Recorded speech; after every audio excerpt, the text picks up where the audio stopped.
10 years ago, when I was still going to school, I had a very abusive relationship that I got out of. And when I first got out of the relationship, I was scared to death because I grew up in the American culture, right? You needed a date in order to go anywhere, right? To go to a restaurant, to go to a movie, to go on vacation, in some cases to go see your family. You get the idea, right? At the time, I used to love to collect coins, and I had always taken a girl to the coin show. The girl had changed a few times by this point, but I had taken a girl to the coin show almost every time up until that point.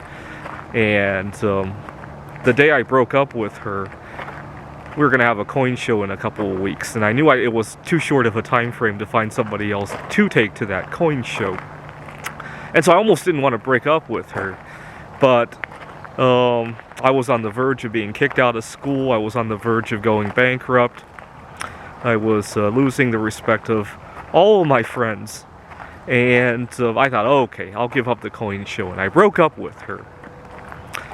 And then on the morning of that coin show, I woke up. And it was really sunny outside.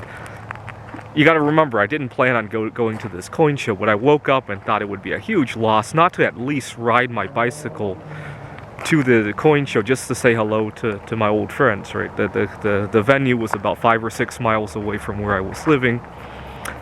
And so I got on my bike and I rode to the coin show, and I had a good time. And we used to have one of those coin shows every 3 months, the Rochester Area Coin Expo. And when I got to the coin show that morning, I was 22 years old. Most people who go to the coin show are in their 40s and 50s. So most people have been happily married for some time, right? The people at the coin show. And I remember thinking to myself, maybe I should do well in school and start accumulating. I lost half of my coin collection when I was dating that girl. Actually, more than half, just to support the relationship. Recover some coins, and 3 months later, maybe I can come back here and meet somebody. But halfway through that coin show, I realized, why the fuck do I want to do that? I mean, I still want to get the good grades and still want to recover some coins, but why would I want to meet somebody? And that's when it dawned on me that everything I used to do with the girl, I could do without. I could go to my favorite restaurants. I could go see my favorite movies. What else? Even today, like walking here on the trail. See, this would have been unimaginable to me 10 years ago, that a single guy could come walk on the trail alone. This would have been unimaginable for me. Now, the problem is that even though I love being by myself, doing all these things that people usually do as a couple, a lot of times the rest of society doesn't agree, right? Obviously, you don't get a tax break for being solosexual, but more importantly, a lot of times people give you dirty stares about it. So, anytime I try to go out on Valentine's Day as a solosexual, which I've done many times actually in recent years, people treat me like a subhuman, almost. One time I had somebody bring me the check like right as I sit down, pretty much, and insisted that I pay right away. I don't know if it was because he thought I was going to do a dine and dash, or that I was bitter about being single, which was quite the opposite of how I was feeling, or more likely he thought I was taking up real estate, that he would rather have 2 people sit down and take, right? Especially if I go to the next Valentine's Day and people still have to sit 6 feet apart. It's really going to chew up a lot of real estate, right? But I tip well as a solosexual as well, right? Actually, I have more money to tip because I'm not paying for another person, right? A lot of people don't see it that way, though.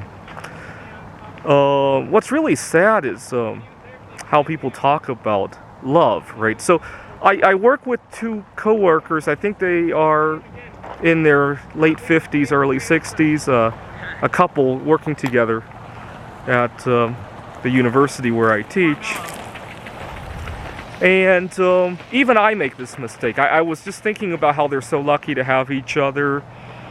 and I forget about my own solo-sexual relationship. You know, if I can discriminate against myself, you bet that other people are going to discriminate against me, right? It's just so second nature to think couples are superior in some way. A couple days ago, I was out at the river. I don't know what the name of this river is, and I saw 5 swans, right, on some kind of a double date, right? But one of them was probably solo-sexual, right? You would never see that with humans, right? The day I see that a solo-sexual can go out on a multiple date like that, I will be happy. I think that's when I'll feel that we're equal again, right?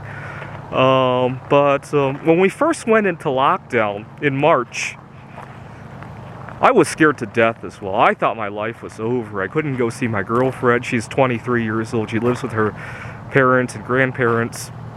Definitely don't want to take any chances with her elderly family members. But then a week later, both of us realized how much fun we were having as solo-sexuals. She was making some art.